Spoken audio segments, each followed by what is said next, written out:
ಇವತ್ತಿನ ಈ ಒಂದು ವಿಡಿಯೋದಲ್ಲಿ ಹೊಸ ವೋಟರ್ ಐಡಿಗೆ ಅರ್ಜಿಯನ್ನ ಸಲ್ಲಿಸಿಬಿಟ್ಟು ಉಚಿತವಾಗಿ ಪಡೆದುಕೊಳ್ಳುವ ಒಂದು ಪ್ರೊಸೆಸ್ ಅನ್ನ ತಿಳಿಸ್ಕೊಡ್ತಾ ಇದ್ದೇನೆ. ಸೊ ಇಲ್ಲಿ ನೀವು ಹೊಸದಾಗಿ ಅರ್ಜಿಯನ್ನ ಸಲ್ಲಿಸಲಿಕ್ಕೆ ವೋಟರ್ ಐಡಿಗೆ ಏನೆಲ್ಲ ದಾಖಲೆಗಳನ್ನ ನೀವು ಆನ್ಲೈನ್ ಮುಖಾಂತರ ಅಪ್ಲೋಡ್ ಮಾಡಬೇಕಾಗತ್ತೆ, ಸೊ ಪ್ರೊಸೆಸ್ ಏನು, ಇದೆಲ್ಲದ್ರ ಬಗ್ಗೆ ಸಂಪೂರ್ಣವಾದಂತ ಮಾಹಿತಿಯನ್ನ ಈ ಒಂದು ವಿಡಿಯೋದಲ್ಲಿ ತಿಳಿಸ್ಕೊಡ್ತಾ ಇದ್ದೇನೆ. ವಿಡಿಯೋನ ಪೂರ್ತಿಯಾಗಿ ನೋಡಿ. ಚಾನಲ್ಗೆ ಯಾರೆಲ್ಲ ಹೊಸಬರಿದ್ರು ಚಾನಲ್ಗೆ ತಪ್ಪದೇನೆ ಸಬ್ಸ್ಕ್ರೈಬ್ ಮಾಡ್ಕೊಳ್ಳಿ. ಇದೇ ತರ ಉಪಯುಕ್ತ ಮಾಹಿತಿಗಳು ನಿಮಗೆ ನಿರಂತರವಾಗಿ ನೋಟಿಫಿಕೇಶನ್ ಬರ್ತಾ ಇರುತ್ತೆ. ಸೊ ನೋಡಿ ವೀಕ್ಷಕರೇ, ನೀವು ವೋಟರ್ ಐಡಿಗೆ ಅರ್ಜಿಯನ್ನ ಸಲ್ಲಿಸಬೇಕು ಅಂತಂದ್ರೆ ಒಂದು ಗಮನದಲ್ಲಿ ಇರ್ಲಿ, ಇದು ಬೇಸಿಕ್ ಇನ್ಫಾರ್ಮೇಶನ್. ಸೊ ನಿಮ್ಮ ಹತ್ರ ಆಲ್ರೆಡಿ ವೋಟರ್ ಐಡಿ ಒಂದು ಊರಲ್ಲಿ ನೀವು ಮಾಡಿಸ್ಕೊಂಡಿದ್ರೆ ಇನ್ನೊಂದು ಊರಲ್ಲಿ ಹೊಸದಾಗಿ ಮಾಡಿಸ್ಕೊಳ್ಳಿಕ್ಕೆ ಬರೋದಿಲ್ಲ.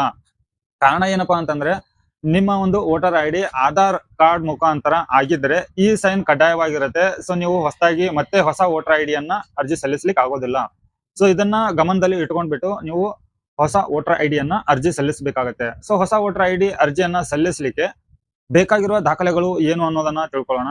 ಆಧಾರ್ ಕಾರ್ಡ್ ಬೇಕಾಗತ್ತೆ, ಆಧಾರ್ ಕಾರ್ಡಿಗೆ ಲಿಂಕ್ ಇರುವಂತ ಮೊಬೈಲ್ ನಂಬರ್ ಬೇಕಾಗತ್ತೆ, ಹೊಸದಾಗಿ ತೆಗೆಸಿರುವಂತ ಪಾಸ್ಪೋರ್ಟ್ ಸೈಜ್ ಫೋಟೋ ಬೇಕಾಗತ್ತೆ, ಇಮೇಲ್ ಐಡಿ ಬೇಕಾಗತ್ತೆ, ನಿಮ್ಮ ಕುಟುಂಬದಲ್ಲಿ ಇರುವಂತ ಅಥವಾ ನಿಮ್ಮ ಮನೆಯಲ್ಲಿ ಇರುವಂತ ಸದಸ್ಯರ ಒಬ್ಬರದು ವೋಟರ್ ಐಡಿ ಬೇಕಾಗುತ್ತೆ. ಸೊ ಇಷ್ಟು ದಾಖಲೆಗಳನ್ನ ನೀವು ರೆಡಿಯಾಗಿ ಇಟ್ಟುಕೊಂಡು ನಾನು ಹೇಳೋ ಒಂದು ಪ್ರೊಸೆಸ್ ಅನ್ನ ಫಾಲೋ ಮಾಡಿ, ಸರಿನಾ? ಸೊ ಇವಾಗ ನಾನು ನನ್ನ ಒಂದು ಸ್ಕ್ರೀನ್ ನಲ್ಲಿ ನಿಮ್ಗೆ ವೋಟರ್ ಐಡಿಗೆ ಹೊಸದಾಗಿ ಅರ್ಜಿಯನ್ನ ಸಲ್ಲಿಸೋ ಒಂದು ಪ್ರಕ್ರಿಯೆಯನ್ನ ತಿಳಿಸ್ತಾ ಇದ್ದೀನಿ. ಮೊದಲು ನಾವು ವೋಟರ್ ಪೋರ್ಟಲ್ಗೆ ಬರ್ಬೇಕಾಗತ್ತೆ. ಈ ಒಂದು ಪೋರ್ಟಲ್ ನಲ್ಲಿ ನೀವು ರಿಜಿಸ್ಟ್ರೇಷನ್ ಮಾಡ್ಕೊಂಡ್ರೆ ಮಾತ್ರನೇ ಇಲ್ಲಿ ಹೊಸದಾಗಿ ಅಥವಾ ತಿದ್ದುಪಡಿಯನ್ನ ಮಾಡ್ಲಿಕ್ಕೆ ಆಗತ್ತೆ. ಸೊ ನಾನು ಆಲ್ರೆಡಿ ಇವಾಗ ರಿಜಿಸ್ಟ್ರೇಷನ್ ಅನ್ನ ಮಾಡ್ಕೊಂಡಿದ್ದೇನೆ, ಲಾಗಿನ್ ಕೂಡ ಆಗ್ತಾ ಇದ್ದೇನೆ. ಸೊ ಲಾಗಿನ್ ಆದ ನಂತರ ನಮ್ಮ ಒಂದು ಪ್ರೊಫೈಲ್ ಇಲ್ಲಿ ನೋಡಿ ಈ ತರದ್ ಕಾಣಿಸುತ್ತೆ. ಹೊಸ ವೋಟರ್ ಐಡಿಗೆ ಅರ್ಜಿಯನ್ನ ಸಲ್ಲಿಸಬೇಕು ಅಂತಂದ್ರೆ ನ್ಯೂ ರಿಜಿಸ್ಟ್ರೇಷನ್ ಅಂತ ಇದೆ ನೋಡಿ, ಇಲ್ಲಿ ಫಾರ್ಮ್ ನಂಬರ್ 6 ಈ ಒಂದು ಆಪ್ಷನ್ ಮೇಲೆ ಕ್ಲಿಕ್ ಮಾಡ್ಕೊಳ್ಳಿ. ಇಲ್ಲಿ ನೀವು ಕ್ಲಿಕ್ ಮಾಡಿದ ನಂತರ ನೆಕ್ಸ್ಟ್ ಪೇಜು ಈ ತರ ಬರುತ್ತೆ. ಇಲ್ಲಿ ಪಕ್ಕದಲ್ಲಿ ಫಾರ್ಮ್ ಪರ್ಟಿಕ್ಯುಲರ್ಸ್ ಅಂತ ಕೊಟ್ಟಿದ್ದಾರೆ ನೋಡಿ. ಇಲ್ಲಿ ಕಾಣ್ತಾ ಇರುವಂತ 12 ಆಪ್ಷನ್ ಗಳನ್ನ ನೀವು ಫಿಲ್ಅಪ್ ಮಾಡ್ಬೇಕಾಗತ್ತೆ. ಅವಾಗ ಮಾತ್ರ ನಿಮ್ಮ ಒಂದು ಹೊಸ ವೋಟರ್ ಐಡಿ ಅರ್ಜಿ ಕಂಪ್ಲೀಟ್ ಆಗುತ್ತೆ. ಸೊ ಹಾಗಿದ್ರೆ ಇವಾಗ ಅರ್ಜಿಯನ್ನ ಸಲ್ಲಿಸೋ ಒಂದು ಪ್ರಕ್ರಿಯೆಯನ್ನ ತಿಳಿಸ್ಕೊಡ್ತೇನೆ. ಸೊ ನೋಡಿ, ಇವಾಗ ಎ ಸೆಕ್ಷನ್ ಅನ್ನ ನಾವು ಇಲ್ಲಿ ಫಿಲ್ಅಪ್ ಮಾಡ್ಕೊಳ್ಳೋಣ. ಮೊದಲು ನಮ್ಮ ಒಂದು ಸ್ಟೇಟ್ ಯಾವುದು ಆಯ್ಕೆ ಮಾಡ್ಕೊಳ್ಳಿ, ನಂತರ ಡಿಸ್ಟಿಕ್ ಯಾವುದು ಅನ್ನೋದನ್ನ ಆಯ್ಕೆ ಮಾಡ್ಕೊಳ್ಳಿ. ಇದರ ನಂತರ ನೀವಿಲ್ಲಿ ಅಸೆಂಬ್ಲಿ ಯಾವುದು ಅನ್ನೋದನ್ನ ಆಯ್ಕೆ ಮಾಡ್ಕೋಬೇಕಾಗತ್ತೆ. ಇಲ್ದಿದ್ರೆ ಪಾರ್ಟ್ ನಂಬರ್ ಯಾವ್ದು ಅನ್ನೋದನ್ನ ಆಯ್ಕೆ ಮಾಡ್ಕೊಳ್ಳಿ. ಎರಡರಲ್ಲಿ ಯಾವ್ದಾದ್ರು ಒಂದನ್ನ ಆಯ್ಕೆ ಮಾಡ್ಕೊಂಡು ಇದರ ನಂತರ ಇಲ್ಲಿ ಒಂದು ರೆಡ್ ಅಕ್ಷರದಲ್ಲಿ ಒಂದಿಷ್ಟು ಇನ್ಫಾರ್ಮೇಶನ್ ಅನ್ನ ಕೊಟ್ಟಿದ್ದಾರೆ ನೋಡಿ. ಇಲ್ಲಿ ನಿಮ್ಮ ಆಧಾರ್ ಕಾರ್ಡಿಗೆ ಕಡ್ಡಾಯವಾಗಿ ಮೊಬೈಲ್ ನಂಬರು ಲಿಂಕ್ ಇರಬೇಕಾಗತ್ತೆ. ಯಾಕೆ ಅಂತಂದ್ರೆ OTP ಮುಖಾಂತರ ವೆರಿಫಿಕೇಶನ್ ಆಗುತ್ತೆ. ಸೊ ಅದಕ್ಕಾಗಿ ಕಡ್ಡಾಯ ಇದು ಆಧಾರ್ ಕಾರ್ಡಿಗೆ ಮೊಬೈಲ್ ನಂಬರ್ ಲಿಂಕ್ ಇರೋದು. ಇದರ ನಂತರ ನೆಕ್ಸ್ಟ್ ಮೇಲೆ ಕ್ಲಿಕ್ ಮಾಡ್ಕೊಂಡು ಇಲ್ಲಿ ನಿಮ್ಮ ಪರ್ಸನಲ್ ಇನ್ಫಾರ್ಮೇಶನ್ ಅನ್ನ ಫಿಲ್ಅಪ್ ಮಾಡಿ, ಹೆಸರು ಮತ್ತೆ ಸರ್ನೇಮ್ ಅನ್ನ.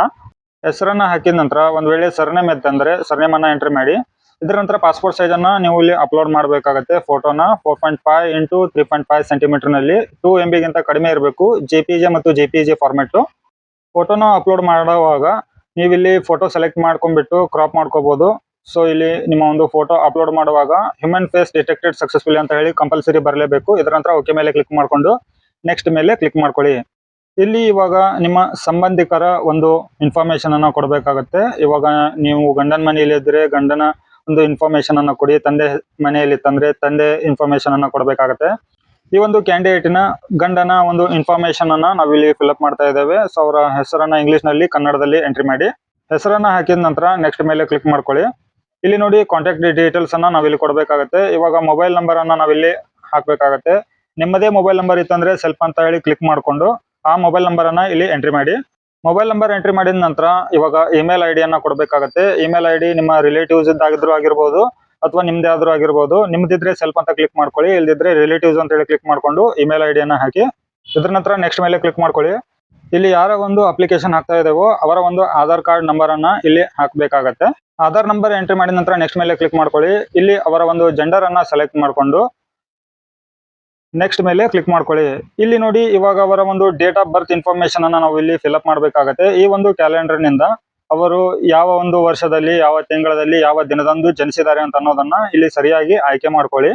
ಇದ್ರ ನಂತರ ಇಲ್ಲಿ ಬರ್ತ್ ಪ್ರೂಫಿಗಾಗಿ ಯಾವ್ದಾದ್ರು ಒಂದು ಸೆಲ್ಫ್ ಅಟೆಸ್ಟೆಡ್ ಡಾಕ್ಯುಮೆಂಟ್ ಅನ್ನ ಅಪ್ಲೋಡ್ ಮಾಡ್ಬೇಕಾಗತ್ತೆ. ಸೊ ಇಲ್ಲಿ ಟಿಕ್ ಮಾರ್ಕ್ ಅನ್ನ ಹಾಕೊಂಡ್ಬಿಟ್ಟು ಇಲ್ಲಿ ಕಾಣ್ತಾ ಇರುವಂತ ಲಿಸ್ಟ್ ನಲ್ಲಿ ಯಾವ ಒಂದು ದಾಖಲೆಯನ್ನ ನೀವು ಅಪ್ಲೋಡ್ ಮಾಡ್ಬೇಕು ಅದನ್ನ ಆಯ್ಕೆ ಮಾಡ್ಕೊಳ್ಳಿ. ಆಧಾರ್ ಕಾರ್ಡ್ ಅನ್ನ ಅಪ್ಲೋಡ್ ಮಾಡ್ಕೋಬೇಕಾಗತ್ತೆ. ನಾವು ಇಲ್ಲಿ ನೀವು ಅಪ್ಲೋಡ್ ಮಾಡ್ತಾ ಇರುವಂತ ಒಂದು ಡಾಕ್ಯುಮೆಂಟಿನ ಸೈಜ್ ಬಂದ್ಬಿಟ್ಟು 2 MB ಗಿಂತ ಕಡಿಮೆ ಇರಬೇಕು. JPG, PNG PDF 3 ಫಾರ್ಮ್ಯಾಟ್ ನಲ್ಲಿ ಅಪ್ಲೋಡ್ ಮಾಡ್ಕೊಳ್ಳಿ.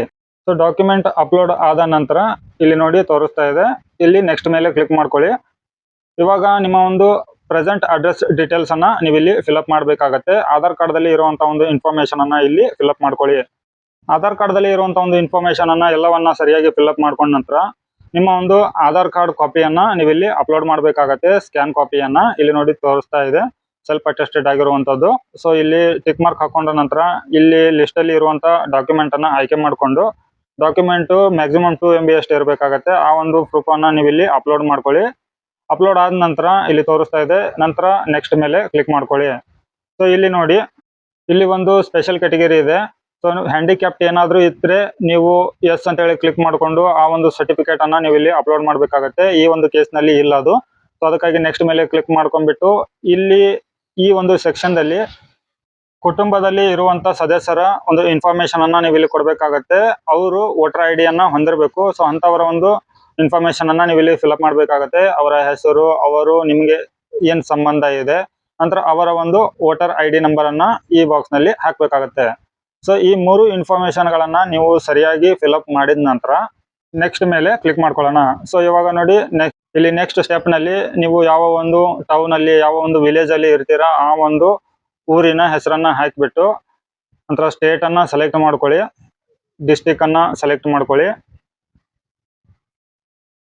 ಸೊ ಇದ್ರ ನಂತರ ನೀವು ಕೊಟ್ಟಿರುವಂತ ಒಂದು ಊರಿನ ಹೆಸರು, ಇಲ್ಲಿ ಎಂಟ್ರಿ ಮಾಡಿರುವಂತ ಊರಿನಲ್ಲಿ ಯಾವಾಗಿನಿಂದ ಇದ್ದೀರಾ, ವಾಸವಾಗಿದ್ದೀರಾ ಅಂತ ಅನ್ನೋದಕ್ಕೆ ಇಲ್ಲಿ ಮಂತ್ ಮತ್ತೆ ಇಯರ್ ಅನ್ನ ಹಾಕ್ಬೇಕಾಗತ್ತೆ. ಎಷ್ಟು ತಿಂಗಳು, ಎಷ್ಟು ವರ್ಷದಿಂದ ಇದ್ದೀರಾ ಅಂತ ಹೇಳಿ ಅದನ್ನ ಆಯ್ಕೆ ಮಾಡ್ಕೊಳ್ಳಿ. ಇದ್ರ ನಂತರ ನಿಮ್ಮ ಒಂದು ಪ್ಲೇಸಿನ ಹೆಸರನ್ನ ಹಾಕಿಬಿಟ್ಟು ನೆಕ್ಸ್ಟ್ ಮೇಲೆ ಕ್ಲಿಕ್ ಮಾಡ್ಕೊಳ್ಳಿ. ಸೊ ಇವಾಗ ನೋಡಿ, ಇಲ್ಲಿ ಕಾಣ್ತಾ ಇರುವಂತ ಕ್ಯಾಪ್ಟನ್ ಈ ಬಾಕ್ಸ್ ನಲ್ಲಿ ಹಾಕ್ಬಿಟ್ಟು ರಿಜಿಸ್ಟರ್ ಮೊಬೈಲ್ ನಂಬರ್ ಯಾವ್ದು ಕೊಟ್ಟಿರ್ತಾರೋ ಆ ನಂಬರ್ಗೆ OTP ಅನ್ನ ಸೆಂಡ್ ಮಾಡಿ. OTP ವೆರಿಫಿಕೇಶನ್ ಆದ ನಂತರ ರಿವ್ಯೂ ಅಂಡ್ ಸಬ್ಮಿಟ್ ಮೇಲೆ ಕ್ಲಿಕ್ ಮಾಡ್ಕೊಳ್ಳಿ. ನಿಮ್ಮ ಡ್ರಾಫ್ಟ್ ಕಾಪಿ ಓಪನ್ ಆಗುತ್ತೆ. ಈ ಒಂದು ಇನ್ಫಾರ್ಮೇಶನ್ ನಲ್ಲಿ ಏನಾದ್ರೂ ಸರಿಯಾಗಿ ಎಂಟ್ರಿ ಮಾಡಿಲ್ಲ, ತಿದ್ದುಪಡಿ ಮಾಡಬೇಕು ಅಂತಂದ್ರೆ ಇಲ್ಲಿ ಕೀಪ್ ಎಡಿಟಿಂಗ್ ಅಂತ ಇದೆ, ಅದನ್ನ ಕ್ಲಿಕ್ ಮಾಡ್ಕೊಳ್ಳಿ. ಇಲ್ದಿದ್ರೆ ಈ ಒಂದು ಡ್ರಾಫ್ಟ್ ಕಾಪಿ ಡೌನ್ಲೋಡ್ ಮಾಡ್ಕೊಳ್ಳಿ. ಸೊ ಡೌನ್ಲೋಡ್ ಆಗುತ್ತೆ. ಡೌನ್ಲೋಡ್ ಆದ ನಂತರ ಇಲ್ಲಿ ನೀವು ಸೈನ್ ಅಂಡ್ ಸಬ್ಮಿಟ್ ಮೇಲೆ ಕ್ಲಿಕ್ ಮಾಡ್ಕೊಳ್ಳಿ. ಸೊ ಇಲ್ಲಿ ಕನ್ಫರ್ಮೇಶನ್ ಕೇಳ್ತಾ ಇದೆ, ಎಸ್ ಮೇಲೆ ಕ್ಲಿಕ್ ಮಾಡ್ಕೊಳ್ಳಿ. ಇದರ ನಂತರ ಹಸ್ತಾಕ್ಷರ ಪೋರ್ಟಲ್ಗೆ ರೀಡೈರೆಕ್ಟ್ ಆಗಿ ಹೋಗುತ್ತೆ. ಇದು ಹಸ್ತಾಕ್ಷರ ವೆಬ್ಸೈಟ್ ನಲ್ಲಿ ನೀವು ನಿಮ್ಮ ಆಧಾರ್ ಕಾರ್ಡ್ ಅನ್ನ OTP ಮುಖಾಂತರ ವೆರಿಫೈ ಮಾಡಬೇಕಾಗತ್ತೆ. ಸೊ ಅದಕ್ಕಾಗಿ ಇಲ್ಲಿ ನೀವು ನಿಮ್ಮ ಆಧಾರ್ ಕಾರ್ಡ್ ನಂಬರ್ ಅನ್ನ ಎಂಟರ್ ಮಾಡಿ OTP ಅನ್ನ ಪಡೆದುಕೊಂಡು OTP ಅನ್ನ ಹಾಕಿಬಿಟ್ಟು ಸಬ್ಮಿಟ್ ಮೇಲೆ ಕ್ಲಿಕ್ ಮಾಡ್ಕೊಳ್ಳಿ. ಇವಾಗ ನೋಡಿ, ಸಬ್ಮಿಟ್ ಮೇಲೆ ಕ್ಲಿಕ್ ಮಾಡ್ತಾ ಇದ್ದೇನೆ. ಸೊ ಇಲ್ಲಿ ನೋಡಿ, SIR ಪರ್ಮಿಷನ್ ಸಿಕ್ಕಿದೆ. ಇವಾಗ ನೋಡಿ, ನಮ್ಮ ಒಂದು ಎಕ್ನಾಲಜ್ಮೆಂಟ್ ಜನರೇಟ್ ಆಗಿದೆ. ಇಲ್ಲಿಂದ ಡೌನ್ಲೋಡ್ ಮಾಡ್ಕೊಳ್ಳಿ. ಸೊ ಎಕ್ನಾಲಜ್ಮೆಂಟ್ ನಂಬರ್ ಕೂಡ ಮೇಲೆ ಕಾಣಿಸ್ತಾ ಇದೆ, ಅದನ್ನ ನೀವು ಸೇವ್ ಮಾಡಿ ಇಟ್ಕೊಳ್ಳಿ.